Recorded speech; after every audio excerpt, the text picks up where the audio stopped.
राजवैद्य द्वारा प्रस्तुत करा जायछि दशमूल मोदक जहाकू पाइले महाप्रभु सुस्थ हेबे। आज चका विजे करिसेंती एवं चका विजे परे आसंता काली एकादशी तिथि रे राजवैद्य द्वारा प्रस्तुत होइतिबा सेही दशमूल मोदक महाप्रभु पाइले सुस्थ हेबे। अणसर दिन ठारू घंटा घंटा बाजू नथुला, कोलाहल नथिला। श्रीमंदिर भितरे महाप्रभु धला पुष्परे शोभित होउथिले, विभूषित होउथिले।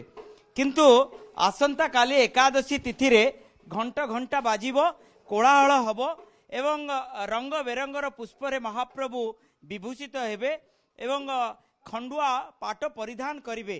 कारण महाप्रभु राजवैद्य द्वारा प्रस्तुत होइतिबा दशमूल मोदक पाइबा परे सुस्थ हेबे। एवं परंपरा अनुसार द्वादशी तिथि रे श्रीनहर को महाप्रभुंकर सुस्थतार खबर जीव, अर्थ गजपति महाराज को खबर दिया जीव जे किभली भाबे महाप्रभु सुस्थ हेले। अणसरर प्रथम दिनरू किभली भाबे गुप्त सेवा करुतले समस्त दैतापति सेवक माने एवं गुप्त सेवा रे जो महाप्रभुंकर जो चंदन कराल चंदन पाट डोर ए सबू गुड़िक बाहरी थिला महाप्रभुंक श्रीअंगरू ताकू प्रदान करिवे गजपति महाराज को सुस्थतार खबर देबे। एवं एठी देखि पारथुवे किभली भाबे राजवैद्यंक द्वारा प्रस्तुत करा जायछि सेही दशमूल मोदक। आमे सेमानकर प्रतिक्रिया नबा पई चेष्टा करिबा जे कोन कहबा केते आध्यात्मिक एवं भक्तिमय गोटे भावना भितरे एसु प्रस्तुत करिसेंती। कोन कोन सब एथिरे देई आयुर्वेद पदार्थ देई ए दशमूल मोदक करिसेंती। आज्ञा सेटा तो वर्णना करिया हे जब माने कष्ट हम, कारण सी पाखु सी समस्त सुस्थ कर सुस्थ करिया दायित्व आमको दिखाई। आईटा तो साधारणतः समस्ते जानते जो मैंने आयुर्वेदिक ये अच्छा दशमूल समस्ते जानते कौन कौन पड़े। तथापि लोकों कहीदे बेल गंभारी शालपनी कुष्ठपनी ये पूरा पड़ता है, किंतु जेहेतु यहाँ गुप्तर अच्छी यार अलग किसी जिन पड़ता है जहाँ को खाई महाप्रभु सुस्थ होता है। आज केते बेले महाप्रभु को यही दशमूल मोदक प्रदान करिवे एवं आसंता काली ही समर्पण पति महापात्र द्वारा समर्पण करा जाए भोग लगे।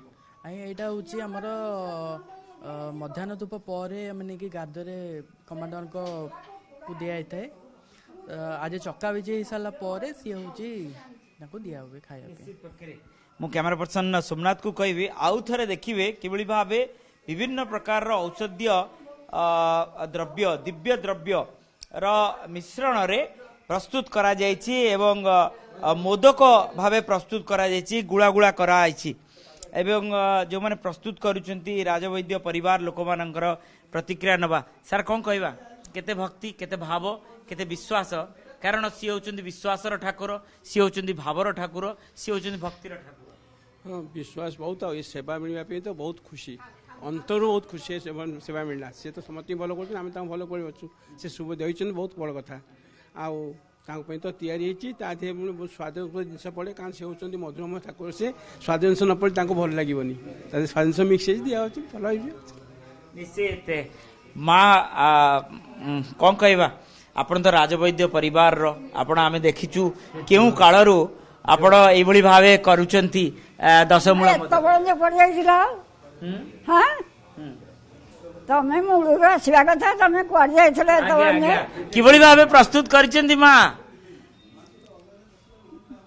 तमें तो मूल सब जानिछ।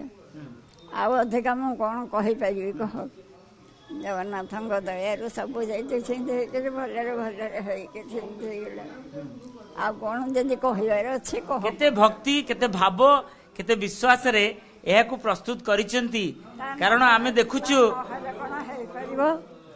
सेते भक्ति सेते भाव सेते प्रकार मनर आग चिंता थिला किमिति मु ठाकुर हम किमिति करबी। ये तो जनकर कथा है निजे नहीं आनी थोइबा ये 5 जन लागले से रथ को डाणिया कथा से केते दिन धरी कौन कौन सब द्रव्य को केते दिन धरी सुखेई की रखिले एवं ताकू प्रस्तुत कले पूरा कहंतु, कारण ओटीवी रो अगणित दर्शक जानिया को चाहउछंती। से जानिया जोते सुन ଏଇଟା ତ ପ୍ରଥମ ମୋର 15 ବର୍ଷରୁ ମୁଁ କରି ଆସିଛି ମୋ ଶ୍ୱଶୁରଙ୍କ ସାଙ୍ଗରେ କରି କରି କରି ଯେ ଏପର୍ଯ୍ୟନ୍ତ ଗଲାଣି ମୋ ପିଲାମାନେ ବି କରୁଛନ୍ତି ମୋତେ ସେ ସତ୍ୟଶୁତି ବହୁତ ଖୁସି ବହୁତ ଆନନ୍ଦ। ମହାପ୍ରଭୁ ସେ ଶକ୍ତି ଦେଇଛନ୍ତି, ସେ ଶକ୍ତି ଦେଇଛନ୍ତି ମହାପ୍ରଭୁ। ସେ ଶକ୍ତି ନଦେଲେ କ'ଣ କରିହବ? କେବେ କରିହବନି। ଏ ବୟସରେ ଏଭଳିଆ ଭାବରେ ଚଳି ବୁଲିକିରି କରିକିରି ୟାକୁ କ'ଣ କରିପାରିବ? ରଖିହେବନି। ତମେ ଜାଣିଛ ତାଙ୍କ ଦୟାରୁ ସବୁଠୁ ସବୁ ଖୁସି। ୟାକୁ କରିକିରି ତାଙ୍କ ପାଖକୁ କେମିତି ଯିବ ଏତେ ଖୁସି ହେବି ଆଉ କହିବାର ନାହିଁ। ଚିନ୍ତା ଆଉ ମହାପ୍ରଭୁ ସିଏ ତ ସ୍ୱୟଂ ବ୍ରହ୍ମ, ତାଙ୍କୁ କ'ଣ ସୁସ୍ଥ କରିବେ? ସିଏ ତ ମୂଳ, ତାକୁ ସେୟା କହୁଛି। ତାକୁ କିଏ କରିପାରିବ? ସିଏ ତ ଜଗତର ସିଏ ରୁମ ମୂଳରେ କହିପାରିବନି। ତାଙ୍କ ବିନା ଗୋଟିଏ ପତ୍ର ବି ହଲି ପାରିବନି। ପତ୍ରଟିଏ ମଧ୍ୟ ହଲେ ନାହିଁ। ଆମେ ଭାଇନାଙ୍କର ଟିକେ ପ୍ରତିକ୍ରିୟା ନେବା। କ'ଣ କ'ଣ ସବୁ ଦ୍ରବ୍ୟ, ଦିବ୍ୟ ଦ୍ରବ୍ୟ ଆଜି ମିଶ୍ରଣ ହେଲା ଏବଂ କିଭଳି ଭାବେ ଆଜି ପ୍ରସ୍ତୁତ କଲେ ଦଶମୂଳ ମୋଦକ? ଇଏ 10 ପ୍ରକାର ଔଷଧୀୟ ବୃକ୍ଷର ଚେର, ମୂଳ ଆଉ ଡାଳ ଆଉ ପତ୍ର ମିଶିକି ଏର ମିଶ୍ରଣରେ ଗୁଣ୍ଡ କରାଯାଏ। ଗୁଣ୍ଡ କରି ଏ 10ମୂଳ ମୋଦକ ପ୍ରସ୍ତୁତ କରାଯାଏ। କେତେ ଭାବ ଭକ୍ତି ଥିଲା? ଭାବ ଡେଫିନେଟଲି ନିଶ୍ଚିତ ଭାବରେ ଭାବ ଭକ୍ତି ତ ରହିବ, ନହେଲେ ତ ଏ କରିହେବନି। ଭଗବାନଙ୍କ ଉପରେ ଯେ ଭକ୍ତି ନଥାନ୍ତା ଏ କାମ କେବେ ସକ୍ସେସଫୁଲ ହୁଅନ୍ତାନି। ନିଶ୍ଚିତ ଆପଣ ଦେଖୁଛନ୍ତି ଯେ ମା କ'ଣ କହିବା, ପ୍ରସ୍ତୁତି ପାଇଁ ସେଇ ତାଳପତ୍ର ମାନେ ସଜାଡ଼ି ଦେଲେଣି। ଏବେ ଆରମ୍ଭ ହେଇଯିବ ମହାପ୍ରଭୁଙ୍କ ଉଦ୍ଦେଶ୍ୟରେ ପ୍ରଦାନ କରିବେ। ଆମେ ଆଜ୍ଞା ପରୋକ୍ଷରେ ଟିକେ ନାକୁ ସାହାଯ୍ୟ କରିବା କଥା। ସେମାନେ ଯେତେବେଳେ ଔଷଧ ପତ୍ର ଆଣିଥାନ୍ତି ଆମେ ତାକୁ ଶୁଖିଆ ଶୁଖି କରିକିରି ସାହାଯ୍ୟ କରିଥାଉ। ଧରିକିରି ଏଇଟା ଆଜ୍ଞା ସ୍ନାନ ପୂର୍ଣ୍ଣ ହବାରୁ 2 ମାସ ଆଗରୁ ଏଇଟା ହେଇଥାଏ। ଏଇଟା 2 ମାସ ପୂର୍ବରୁ ପ୍ରସ୍ତୁତର ପର୍ବ ଚାଲିଥାଏ। ତାପରେ ଆଜି ତାର ଶେଷ ଦିନ ଆଉ କ'ଣ ତାକୁ କରିବା ପାଇଁକା ହୁଏ। କ'ଣ ସବୁ ଦିବ୍ୟ ଜିନିଷ ସବୁ ପ୍ରସ୍ତୁତ କଲେ? ଆଜ୍ଞା ଆଣିଥାନ୍ତି ଏଇ ଜିନିଷ ପତ୍ର ତକ ଯୋଗାଡ଼ କରନ୍ତି। ନନା ଆଗେ ଯୋଗାଡ଼ କରିଥିଲେ। ସେତେବେଳେ ମୋର କିଛି ଭୂମିକା ବିଶେଷ ନଥିଲା। ତାଙ୍କ ସାଙ୍ଗରେ ବିନାୟକ, ଆଜ୍ଞା ସ୍ୱର୍ଗତ ବିନାୟକ ମିଶ୍ର, ସେ ମୋର ଶ୍ୱଶୁର, ମୁଁ ତାଙ୍କ ମଝିଆ ବୋହୂ, ବର୍ତ୍ତମାନ ରାଜବୈଦ୍ୟ ସୁଧାଂଶୁର ମା।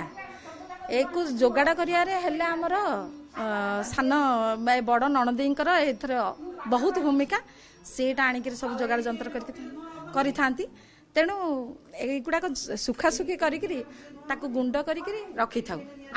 ରାଜବୈଦ୍ୟ ପରିବାର କେବଳ ଏଇ ଗୋଟିଏ ପରିବାର ନୁହଁ, ଅନେକ ରାଜବୈଦ୍ୟ ପରିବାର ରହିଛନ୍ତି। ସମସ୍ତଙ୍କର ପରିବାର ତରଫରୁ ଏସବୁ ଦିବ୍ୟ 10ମୂଳ ମୋଦକ ପ୍ରସ୍ତୁତ କରାଯାଇଥାଏ।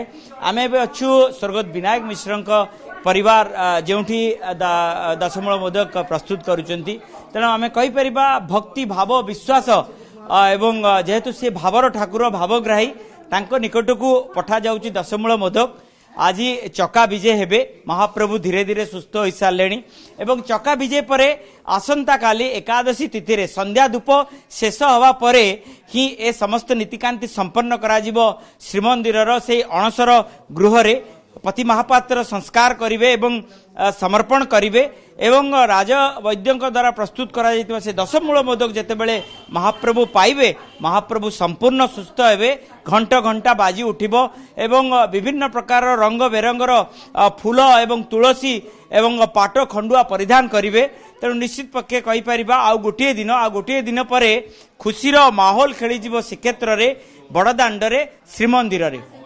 ପୁରୀରୁ କ୍ୟାମେରା ପର୍ସନ ସୋମନାଥ ଗୋଛିକାରଙ୍କ ସହ ମଧୁସୂଦନ ମିଶ୍ର, OTV।